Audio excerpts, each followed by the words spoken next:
바울의 확신이라는 제목을 가지고 말씀을 나누도록 하겠습니다. 우리는 다 알죠. 이 세상이 불확실하다는 것을 다 압니다. 우리는 확실하지 않은 불확실한 세상에 살고 있습니다. 그래서 발전하는 것이 뭐냐면 이 과학이 발전합니다. 과학이 발전하는 이유는 우리 인생이 불확실하기 때문에 그렇습니다. 그래서 좀 더 예측을 잘 하려고 하는 것이죠. 일기예보가 요즘에는 몇 달 단위로 또 나오기도 한다고 합니다. 어떤 컴퓨터는 1년 단위로도 나오기도 한다고 하는데 최소한 일주일 전에는 일기예보를 알 정도죠. 왜냐하면 그 날에 행사를 잡거나 아니면은 여행을 가기 위해서 우린 일기예보를 활용합니다. 그것은 우리 내일이 날씨가 어떻게 될지도 우리는 알지 못하기 때문에 그렇습니다. 내일 비가 올지, 내일 바람이 불지, 내일 번개가 칠지 알 수 없기 때문에 과학이 점점 발달하는 것이죠. 과학 중에 하나는 이 통계가 발전합니다. 이 통계, 과학이 발전함에 따라서 통계를 중요시하게 여기죠. 그래서 데이터를 가지고 투자를 하게 되고 어떤 일을 하게 됩니다. 사람을 쓸 때도 마찬가지죠. 그 사람의 통계를 봅니다. 통계 중에 하나가 이력이죠. 학력이 어떤 학력을 갖고 있느냐, 그리고 그 사람이 어떤 점수를 받았느냐, A4를 받았느냐 아니면 C를 받았느냐, 그것을 보고서 판단을 합니다. 그 이유는 그 사람에 대해서 확신할 수가 없기 때문에 그럽니다. 그거는 교회도 예외가 아닙니다. 전사님들을 이렇게 우리가 함께 일할 분들을 뽑을 때 많은 분들이 오기 때문에 그분들을 알 수가 없잖아요. 그러니까 학점도 보게 되고 얘기도 하게 되고, 왜냐하면 잘 알지 못하기 때문에 그렇습니다. 아무나 막 들였다가는 아주 잘못될 수가 있죠. 그래서 통계가 발달이 되는 것이죠. 그러니까 여러 가지가 발전하는 이유 중에 하나는 우리 세상이 자꾸 불확실하기 때문에 그렇습니다. 자동차도 좋은 차들이 자꾸 나오는 이유는 사람들이 사고 날까봐 염려하는 것도 있고, 그리고 더 빨리 가야 되는 것도 있고, 여러 가지가 복합돼서 자꾸 자동차도 발전되고 그러는 것이죠. 그래서 사람들은 늘 불안해합니다. 그런 병들도 많이 있고요. 그런데 역으로 생각해보면 이 불확실하다는 것은요 꼭 그렇게 나쁜 것은 아닙니다. 만약 생각을 해보시기 바랍니다. 내일이 정해져 있고 모레가 정해져 있고 1년이 정해져 있다 하면 인생은 그렇게 재미도 없을 뿐더러 그 소망도 없을 것 같습니다. 어떤 회사를 여러분이 취직하려고 들어갔다고 생각을 해보세요. 이력서를 냈습니다. 그런데 불확실하지 않고 확실하다, 내가 들어갈 것 같다, 그러면 무슨 노력을 하겠습니까? 아무 노력도 안 하죠. 그리고 나는 반드시 떨어질 것이다, 확실할 수 있다면 이력서를 넣지도 않을 것입니다. 그러니까 인생은 꼭 불확실하다는 것이 부정적인 의미만으로는 볼 필요가 없다는 얘기죠. 그러니까 불확실한 인생 때문에 어떤 사람에게는 새로운 기회가 끊임없이 주어집니다. 왜냐하면 아무도 알 수 없기 때문에 그러죠. 불확실하기 때문에 불확실한 속에서 참 좋은 단어인 소망이라는 단어도 나오는 것이죠. 왜냐하면 다 확실하면 소망이라는 단어가 필요 없을 것입니다. 그것은 완전히 운명론에 가까운 것이죠. 그리고 우리 성도들은 불확실하기 때문에 우리가 성도들은 기도를 하게 되는 것입니다. 우리가 기도하는 이유는 내일 일을 알 수 없기 때문에 그렇습니다. 그리고 하나님을 믿는 이유도 내가 인생이 불확실하기 때문에 그러죠. 믿음을 가지고 기도하게 되는 동기가 되는 것이죠. 그러니까 인생의 모든 면은 단면만 보고서는 판단할 수가 없는 것입니다. 불확실한 인생을 살아가는 여러분이 하나님으로부터 확신 있는 신앙을 늘 갖게 되시기를 주님의 이름으로 축원합니다. 그 확신이라는 것은 어떤 복권에 맞거나 아니면 어떤 길을 갔을 때 정확하게 내 생각대로 이루어지는 확신을 말하는 것이 아니죠. 오늘 성경 빌레몬서 제가 새벽 기도를 통해서 계속 연구를 하다가 오늘 주일에 또 이렇게 본문이 8절부터 이렇게 왔는데요. 이 빌레몬서를 보면서 참 대단한 성경이라고 느껴졌습니다. 첫 번째는 너무 재미있습니다. 이것을 생각하면서 이미지 메이킹을 하면서 계속 보다 보면 이것이 무슨 드라마처럼 영화처럼 한 장면이 펼쳐지죠. 사도 바울이 있고, 그리고 노예였던 오네시모가 있고, 그 오네시모의 주인이었던 빌레몬이 있습니다. 이 세 명 사이에서 이루어지는 한 편의 드라마 같고 영화 같습니다. 그러니까 여기에는 이 스토리가 있고 하여튼 우리나라에서 이런 영화 만들어도 참 재밌을 것 같아요. 그러니까 선교 영화 이런 거 만들면은 너무 뻔한 영화 만들지 말고 이런 거 갖고 재밌게 만들면은 이게 그럴 것 같습니다. 이 세 사람에서 특별히 바울은 두 사람에 대해서 확신을 갖고 있습니다.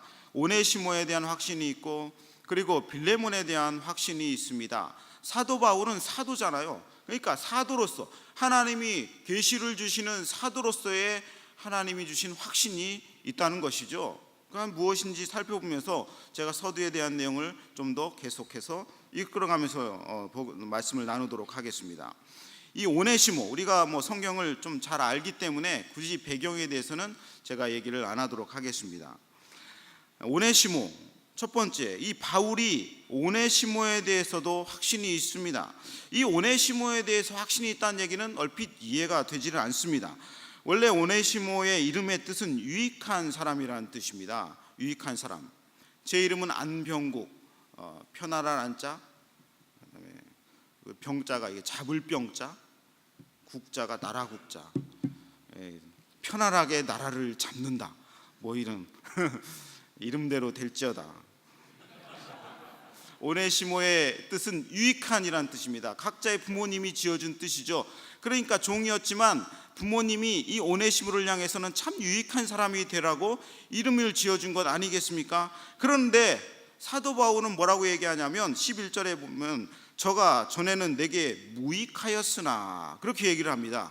즉 빌레몬에게 띄우는 편지에게서 유익한 뜻을 가진 오네시모가 실제로는 무익하다라고 얘기를 하는 것이죠. 저는 이 말씀에 의문이 들었습니다. 종, 한번 생각해 보세요. 종, 돌쇠, 그죠? 돌쇠잖아요. 돌쇠, 먹새 이런 종. 시골에서 저는 어렸을 때 보면은 저희 주변에 종이 있었던 집들이 있습니다. 초등학교 때도 보면 어떤 집은 종이 있어요. 그래서 맨날 지게 지고 그리고 나무하러 가고 소 끌고 다니고 풀 베고 그리고 밭 깔고 어떤 사람은 밥도 하고 별걸 다 합니다. 어찌 그게 무익한가요? 여러분 무익하십니까? 그 종은요, 종이 없으면 주인은 아무것도 하지 못합니다. 빌레몬이 나가서 밭을 갈겠어요? 빌레몬이 나가서 장사를 하겠어요? 자기가 마당을 쓸겠어요? 아니면 지붕이 뚫어졌다 해가지고 올라가가지고 지붕을 메꾸겠어요? 종이 하는 일은 엄청나게 많습니다. 종이 없으면 이 빌레몬의 집은 유지할 수 없을 정도였을 것입니다. 그런데 이 사도 바울은 이 오네시모를 보고 전에는 내가 무익한 사람이었다라고 얘기하는 뜻은 뭐냐면 인간적으로는 훌륭하고 인간적으로는 대단한 일을 해 보였을지라도 하나님의 사도의 입장에서 볼 때는 복음에는 전혀 유익한 사람이 아니었다는 뜻인 것입니다. 즉 인간적으로는 사회생활에서는 아주 유익하고 능력 있고 유능한 인재라고 할지라도 하나님의 사람이 눈으로 볼 때에는 세상하고는 완전히 다르다는 것이죠. 복음의 일에는 하나님의 일에 관해서는 결코 유익을 주는 존재가 아니라는 것이죠. 그러니까 우리는 예수 믿기 전에는요 엄청 대단한 사람이었을 수도 있습니다. 큰 기업을 운영할 수도 있고 정치인이었을 수도 있고 아니면 사람들에게 영향력을 줄 수 있는 선생님이었을 수도 있고요. 그러나 세상적으로는 그것이 유익할 수는 있지만 복음으로 인해서는요 하나님 나라에 인해서는 결코 유익한 존재가 아니라는 것이죠. 그러니까 예수 믿는 사람을 첫 번째 깨달아야 되는 이유는 내가 예수 믿고 난 이후에 그 이전의 모든 삶은 내가 하나님 앞에는 결코 유익한 존재가 아니었다. 이것을 깨닫는 것이 참으로 중요합니다. 나는 예수 믿기 전에도 대단한 사람이었어. 이렇게 거들먹거리는 것은요 복음을 온전히 깨닫지 못한 사람들의 특징입니다. 그 결과가 18절에 나옵니다. 18절에 보면 저가 만일 내게 불의를 하였거나, 그죠? 불의를 하였구나. 이 불의라는 말이 바로 하나님 앞에 범죄하였다라고 하는 단어로 쓰여지고 있습니다. 즉 주인에게 불의한 이 단어가 하나님께는 죄인이라는 의미로 쓰여지는 것이죠. 세상적으로는 유익한 사람도 하나님 앞에서는 결코 유익하지 못한 불의한 사람인 줄로 믿습니다. 이 사람은요 도리어 하나님 나라에 해를 끼쳤습니다. 돈을 빼앗아 도망을 왔을 수도 있고, 주인의 재물을 또 망치고 도망왔을 수도 있고, 뭐 여러 가지 상황이 있죠. 이 오네시모를 통해서 알 수 있는 것은 예수 믿기 전에는 누구도 하나님 앞에 유익하지 못한 사람이다, 그러는 것입니다. 그런데도 불구하고 이 사도 바울은 오네시모를 향해서 확신하는 것이 있습니다. 그것은 무엇입니까? 그것은 무엇이냐면 따라합시다. 하나님이 택하신 사람은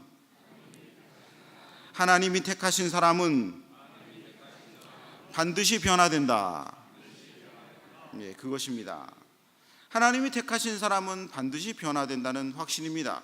돌쇠가 어떻게 변화될 수 있습니까? 그렇지 않죠. 이 사람은 점점 더 악으로 치달을 뿌립니다.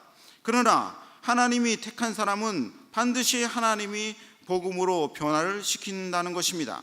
아무리 무익한 사람이었을지라도 하나님의 복음으로는 완전히 유익한 사람으로 변화될 수 있는 것입니다. 반대로 말하면 하나님이 사랑하지 않는 사람은 결코 변화될 수가 없습니다. 하나님이 택하지 않은 사람은, 하나님이 사랑하지 않는 사람은 결코 아무리 노력을 해도 변화가 될 수 없습니다. 조금 선한 모습으로 보일 수는 있습니다. 어제는 아침 12시에 일어났는데 오늘은 10시에 일어날 수 있다. 변화된 거잖아요. 엄청나게 변화된 거죠. 그렇게는 할 수 있습니다. 10시에 일어나서 일을 하던 사람이 정신 차리고 5시에는 일어나서 일을 할 수 있다. 그러나 그것과 가지고 변화됐다고 말할 수 없습니다. 오네시모의 변화는 그런 변화가 아니었습니다. 인간은 아무리 구원을 받으려고 해도 스스로 구원을 받을 수 없습니다. 그리고 아무리 성화되려고 해도 하나님 앞에서는 성화될 수가 없습니다. 그것은 온전히 복음으로 가능한 일이기 때문에 그렇습니다. 인간의 내면 이 안에는요, 하나님을 만나기 전에는 그 누구도 선한 일을 할 수 있는 능력이 없습니다. 선한 일을 하는 것처럼 의인이라고, 요즘 지하철에서 누구를 구하라면 의인이라고 그렇게 칭하는데, 그 의인이라는 단어가 그렇게 함부로 쓰여지면 안 되는 단어죠. 인간 내면은 그렇게 그냥 잠깐 사단의 도구로 그냥 선한 모습이 잠깐 나올 뿐입니다. 하여튼 그것은 복음에 증거하는 일에 도움이 되지 않는 것이죠. 사람들 사이에서 조금 더 편안하게 도와줄 수는 있지만, 그러나 하나님 편에서 볼 때는 선한 일을 할 수 있는 능력이 인간의 내면에는 결코 없다고 하는 것입니다. 그러나 아무리 부족하고 아무리 막 나가는 인간이라 할지라도 오네시모처럼 이런 종에게도 복음이 부어지고 사도 바울과 같은 하나님께 기름 부음 받은 사람을 만나서 복음을 들으면 완전히 변화될 수 있는 것입니다. 이것은 우리에게 큰 소망의 말씀인 줄로 믿습니다. 역사상 가장 훌륭한 그리스도인 중에 하나는 사도 바울 이후로의 어거스틴을 들 수 있습니다. 이 어거스틴이 이 기독교를, 사도 바울이 완전히 그 성경을 써서 깔아놓은 이 복음을 완전히 집대화성한 사람이 어거스틴입니다. 그런데 이 어거스틴이 31살에 예수를 믿었는데요, 31살에 예수 믿기 전에는 이 사람은 그냥 세상 말로 개차반이었습니다. 개차반. 요즘 애들 말하면 쓰레기, 완전히 엄청난 사람이었죠. 저 사람을 어디다 쓰느냐, 저 사람 빨리 죽어야 되겠다, 저 사람은 사회에 완전히 악을 끼치는 사람이다, 온갖 세상의 더러운 짓은 다 하고 다니고 온갖 불의한 짓을 다 하고 다니는 사람이었습니다. 그러나 그 사람은 그런 인생을 살다가 자기 인생을 왜 이런가 하면서 성경을 읽었죠. 그때 로마서 13장 12절에 우리가 어둠의 일을 벗고 빛의 갑옷을 입자, 음란 호색하지 말고 쟁투 시기하지 말고 오직 주 예수 그리스도로 옷 입고 정욕을 위하여 육신의 일을 도모하지 말라. 이 말씀을 딱 깼다가 자기 자신을 깨닫고 회개하는 순간, 그 순간 완전히 180도로 변했던 것입니다. 어거스틴을 그 당시의 사람들을 보면 그냥 쓰레기라고 얘기했을 것입니다. 너는 빨리 나가 죽어라. 어느 동네 말로 나가 이렇게 해라. 근데 그 사람이, 세상 사람들은 다 안 된다고 얘기했지만 하나님의 말씀을 딱 듣고 변화되니까요 180도로 변했습니다. 180도로 변했다는 것은 선한 일을 한다는 의미가 결코 아닙니다. 그것은 내 영혼이 완전히 거듭났다는 의미예요. 하나님의 의를 입어서 완전히 거듭났다는 의미입니다. 그 증거로 내 삶이 선한 삶이 나온 것일 뿐입니다. 선한 삶이 나온 것일 뿐이지 완전히 인생이 변화되고 영원히 변화되고 천국 갈 수 있는 의를 얻는 것은요, 인간의 방법으로는 결코 되지 않는 것입니다. 우리가 눈으로 볼 때는 그저 쓸모없는 인간이 많을 수도 있습니다.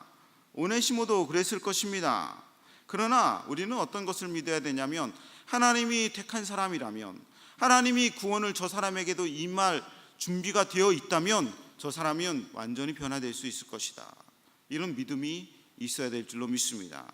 내 스스로 볼 때 내가 아직도 개차반이고 내가 아직도 쓰레가 같은 존재일지라도 하나님은 내 안에 성령을 부으시고 내 안에 복음을 부어주시면 내 영혼은 완전히 새로워질 수 있다. 이런 확신이 또 들어야 되는 것입니다. 언제까지입니까? 하나님이 그 사람에게 역사하실 때까지 그렇게 기다리는 것입니다. 바울은 확신했습니다. 한번 10절 읽어볼까요? 10절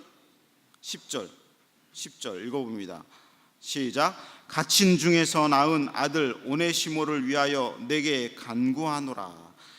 갇힌 중에서 낳은이라고 말하는 이 성경의 영어 성경에는 비가튼이라고 되어 있는데, 이 비가튼이 쓰여진 모든 단어는 거듭남의 의미로 쓰여졌습니다. 그러니까 이 낳은이라는 말은 완전히 어머니의 모태에 나왔다가 새로 나왔다는 그런 의미가 되죠. 완전히 거듭났다는 의미입니다.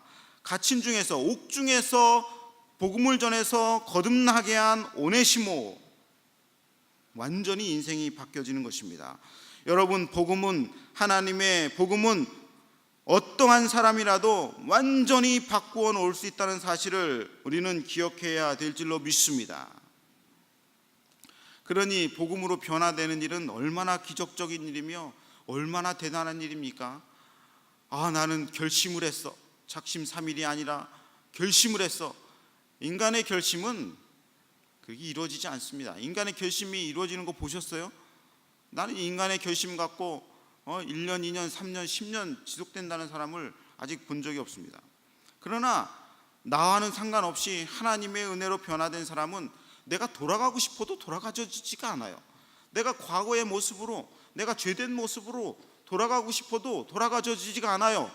왜요? 나는 완전히 변화되었기 때문에 그렇게 갈 수가 없는 거예요. 그렇게 갈 수가 없어요. 발길이 떨어지지 않고 입술이 움직여지지 않고 눈이 향하지를 않아요. 그것이 바로 복음으로 변화된 사람들의 온전한 특징입니다. 오네시모 속에 있는 복음입니다. 그것이 확신입니다.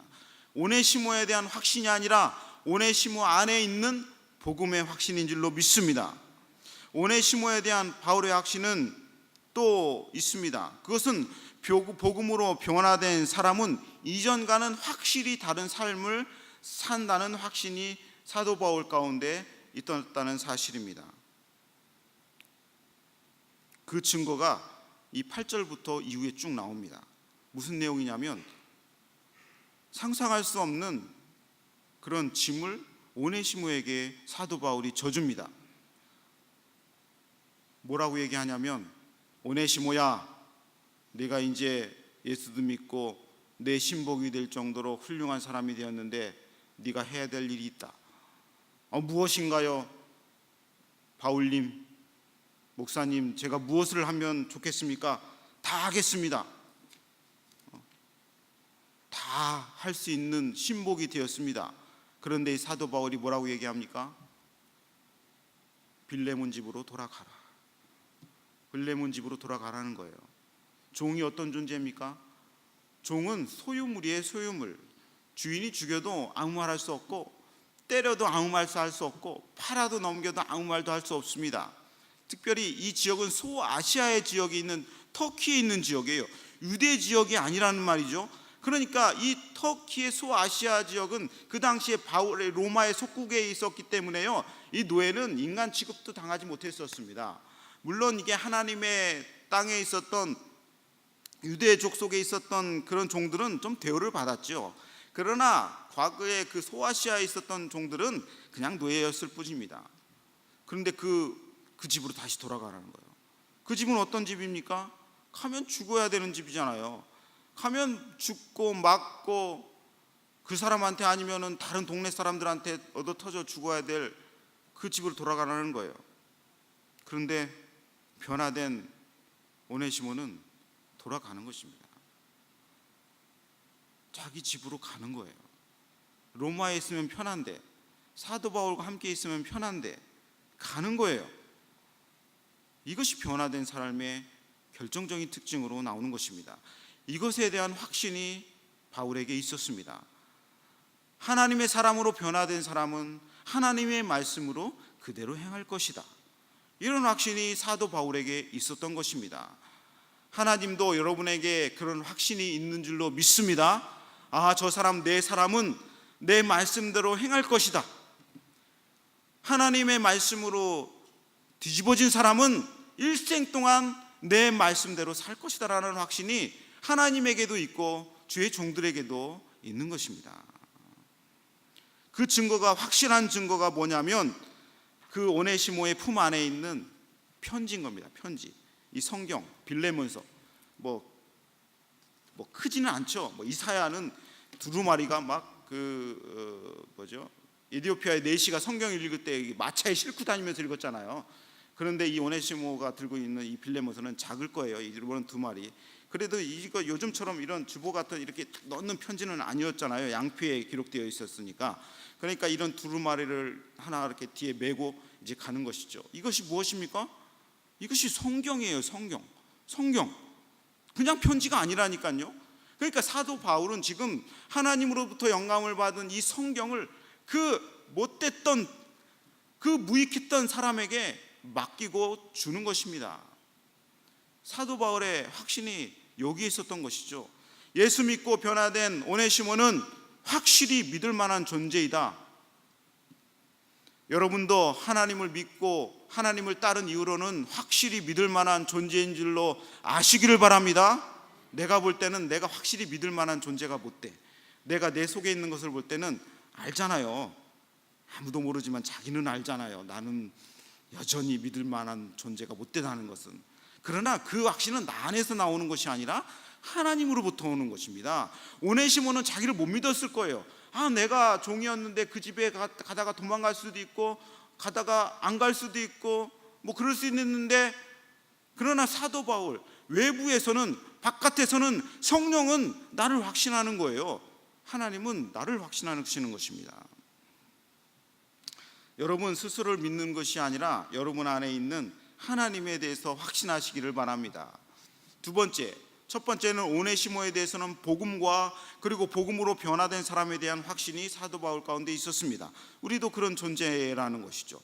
두 번째, 그렇다면 빌레몬에 대한 사도 바울의 확신도 있습니다. 빌레몬은 누구입니까? 빌레몬은 오네시모의 주인이었어요. 주인이었는데 이 사람도 예수를 믿고 변화된 사람입니다. 변화되어서 그 집의 장로가 되었습니다.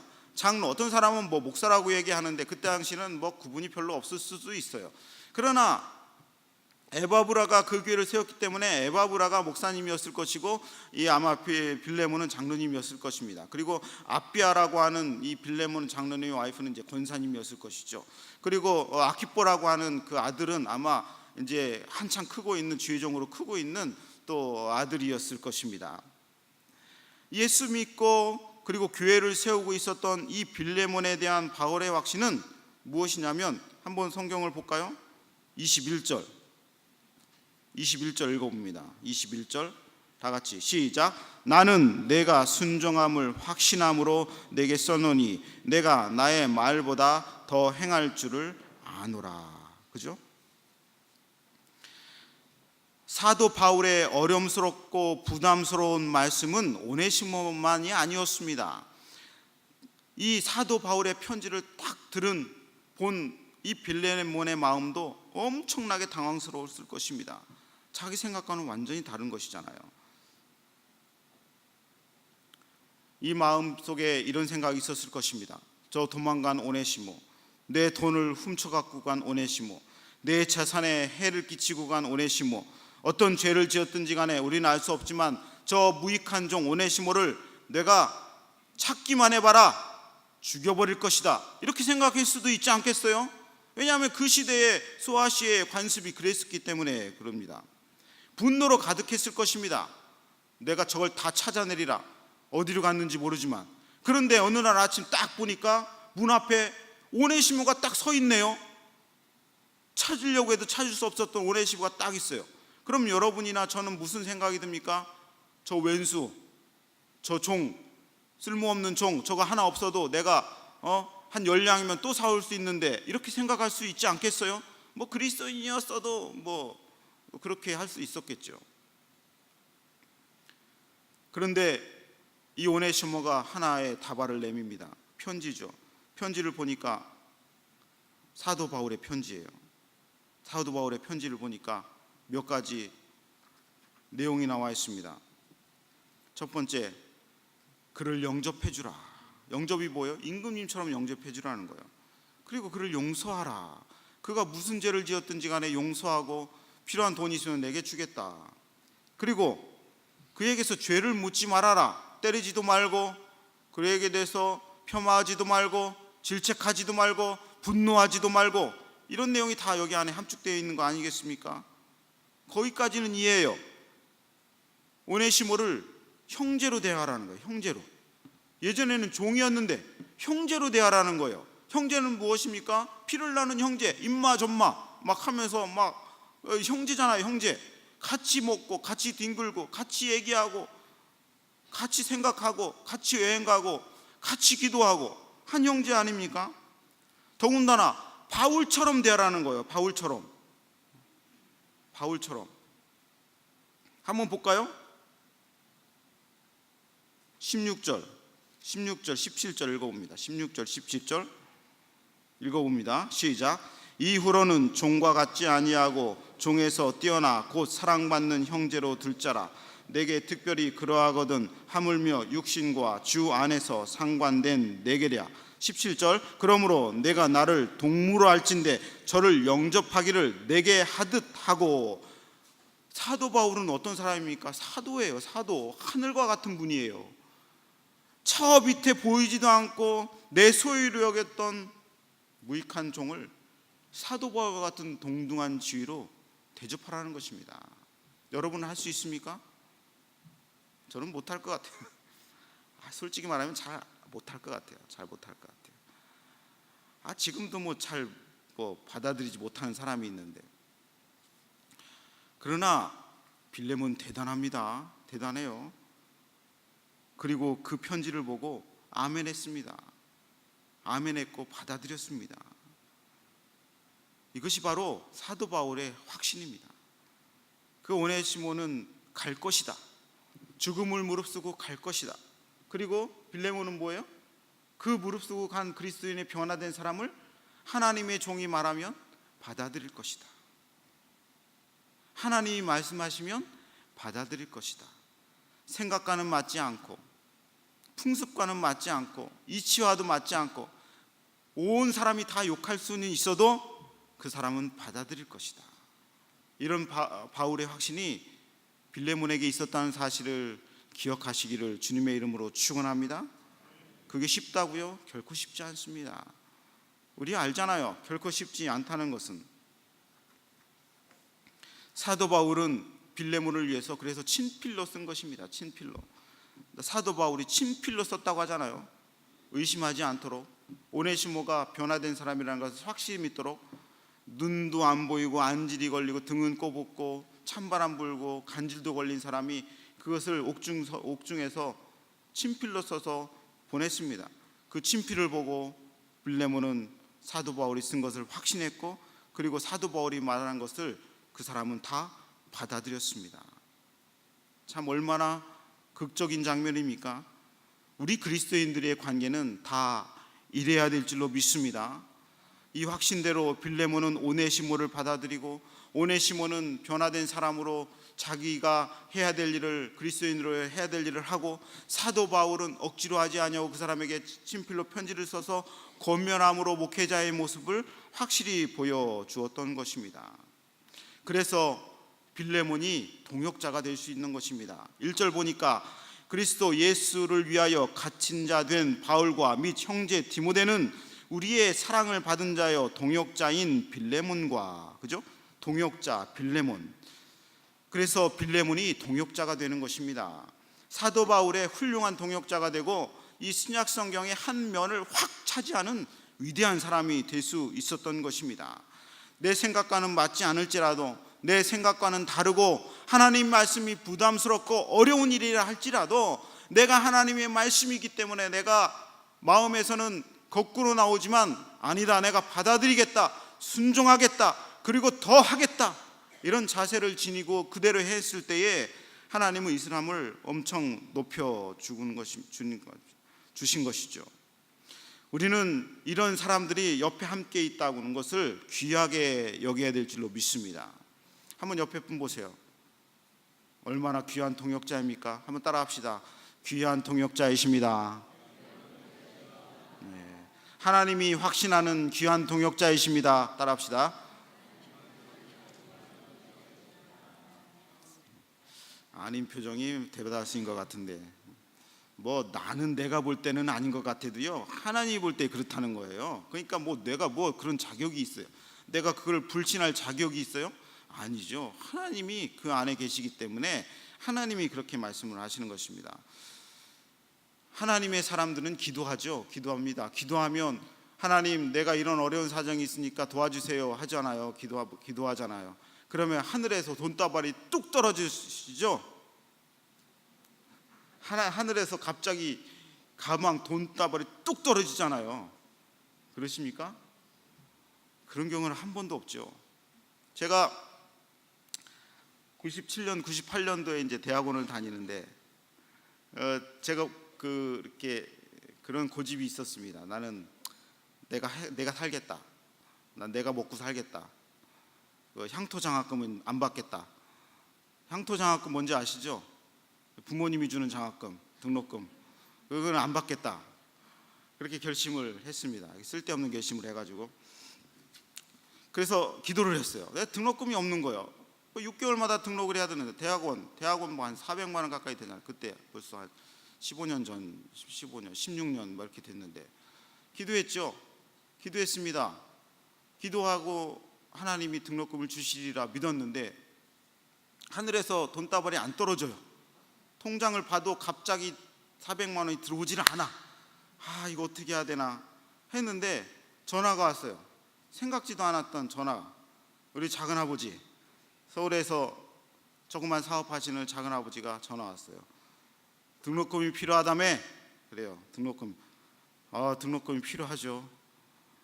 그거 어떻게 하려고 해서 기도하고 있는 중이에요. 그래 했는데 그 마음에, 내 마음에 기쁨이 막 생기는 거예요. 등록금을 주실 것이다. 등록금을 주실 것이다.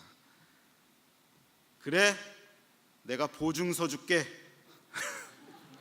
은행 대출 보증서 준다고. 그때 대학원생한테 그런 학자금 대출 이런 게 거의 이렇게 잘 안 나오고 그랬거든요. 그만 큰 금액을.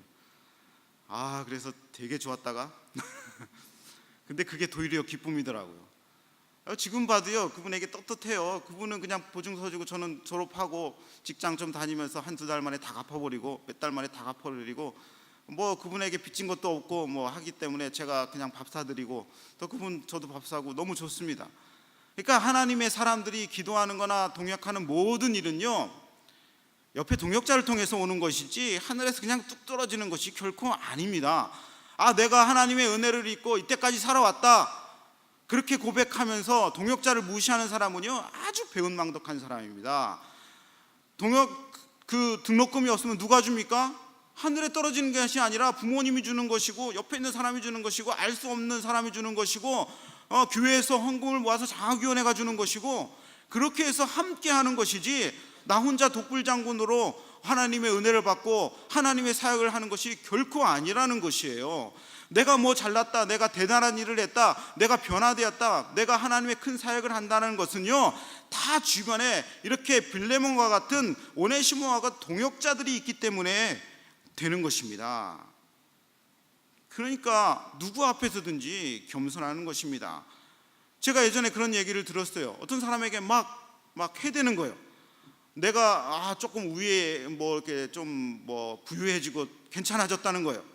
괜찮아졌는데 어떤 사람들에게 막 말을 하는 거예요. 뭐 네가 나한테 뭐 해준 것이 있느냐?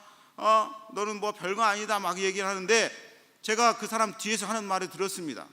제 똑똑히 들었어요. 그 사람이 중얼거렸어요. 내가 그 사람을 너를 위해서 얼마나 기도했는데, 내가 너를 위해서 얼마나 기도했는데 네가 나한테 그러냐. 자기 혼자 잘난 것 같고, 자기 혼자 부유해진 것 같고, 자기 혼자 신앙이 큰 것 같고, 자기 혼자 고난을 넘어간 것 같고, 자기 혼자 잘 길러서 자녀들이 잘 된 것 같고요. 결코 그렇지 않습니다.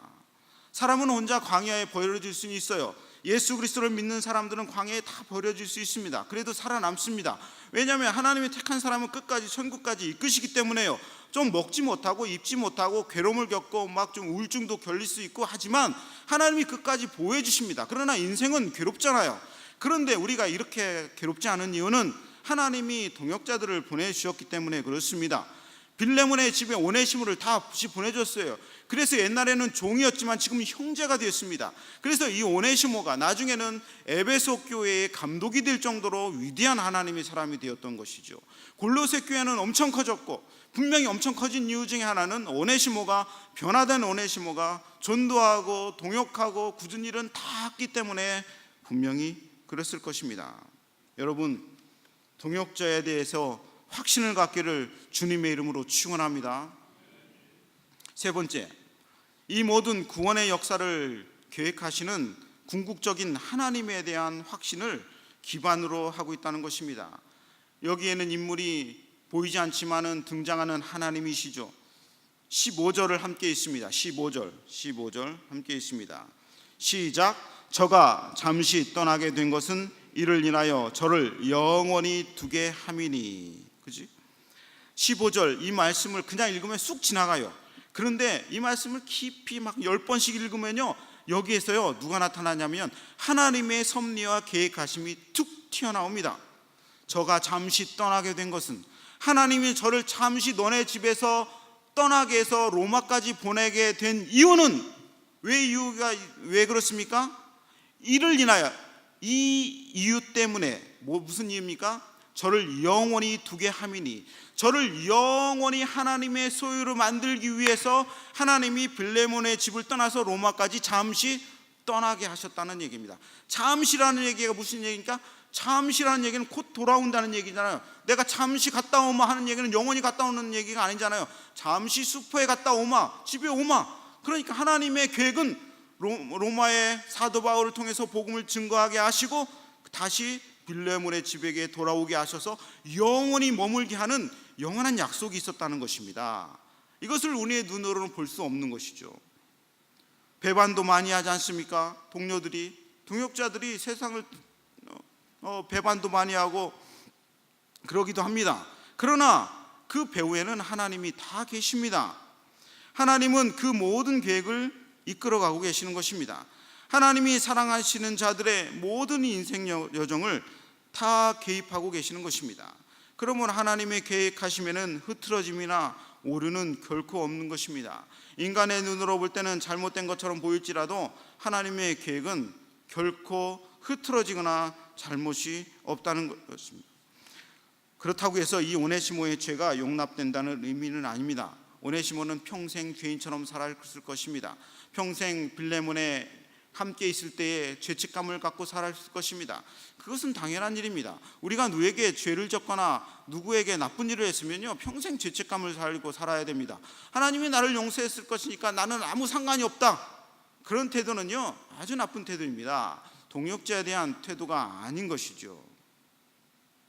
그런 관계를 통해서 믿음이 충만해지고 사랑이 충만해졌습니다.